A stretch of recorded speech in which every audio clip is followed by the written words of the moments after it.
Yo, we are back in After Effects, and in today's video I'm gonna show you how to create this glowing vortex effect. It looks really cool. I actually learned this effect from my boy j.sitez. He made a video on it months ago and I'm just recreating it on my way. I'll link his socials down below and his YT channel as well, so you can check him out. But anyways, in my timeline you can see this clip I pulled up from a nettspend video. So to start off, selecting my clip, I'm going to hit Ctrl D to duplicate my clip and set my resolution to full, and take my rotoscope tool and start rotoscoping out my subject real quick. If you don't know how to rotoscope, you can just look it up on YouTube. It's a really essential thing when it comes to VFX, so you can learn it really fast. But anyways, let me do the rotoscope first and see you guys.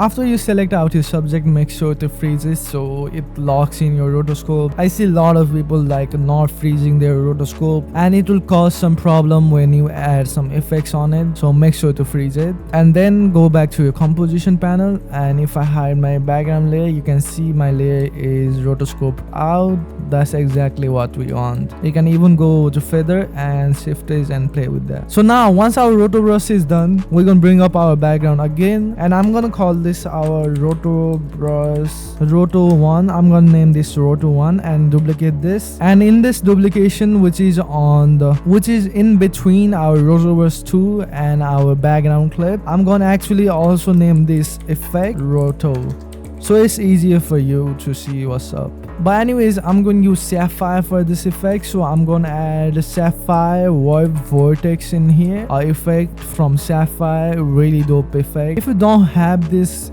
you can probably use like twirl effect.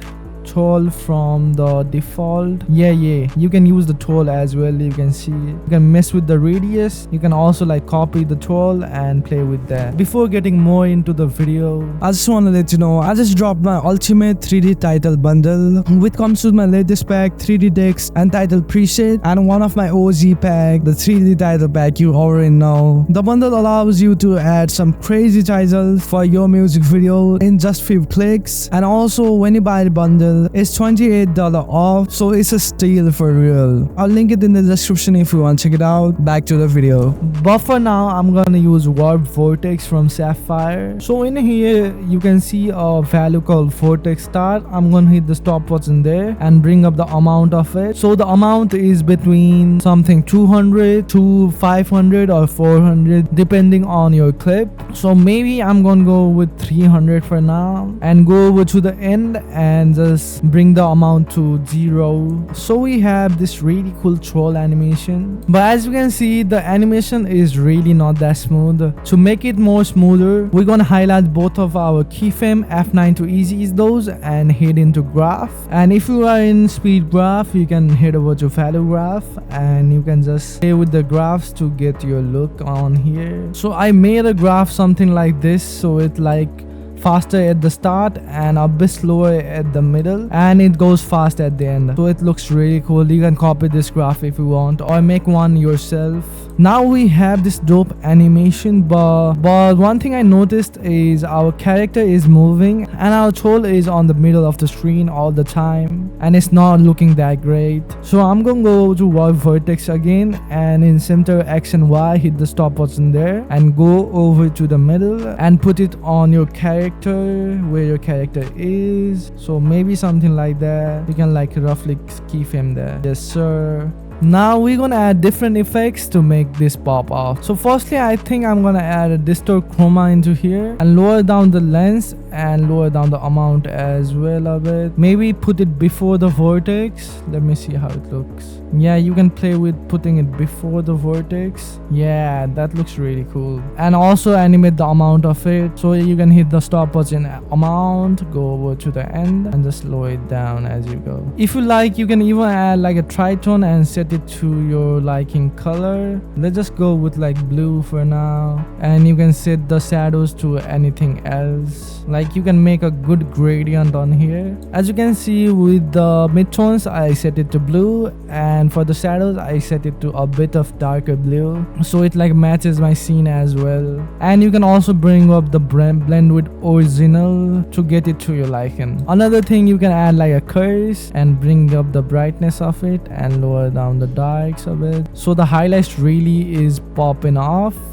Exposure as well. Now to finish it off, we're gonna add a dope glow. So for the glow, I'm gonna use optical glow. If you don't have it, you can use like a deep glow as well, but I'm gonna go with optical glow and bring up the radius of it and lower down the amount of it. And you can even go to like highlights only and bring it up a little bit. As you can see, it really has that beautiful glow. You can even go to like outer tint and change the color of it. So I'm gonna set it to something like a light blue. After you're happy with your glow, you can go to alpha channel and set it to generated all mode, and it should remove those blacks and it will look really cool now. One thing you can also do is mess with the blending modes. So toggle switches and modes, and in blending modes you can set it to overlays. You can really like go through and pick what works the best for you. I really like classic color doors as well, but for now I think I'm gonna leave it at add or screen. Let's just go with add, and you can also bring up your opacity and hit the stopwatch in there, go over to the end and set it to 0. Easy is those keyframe, and you can make a graph like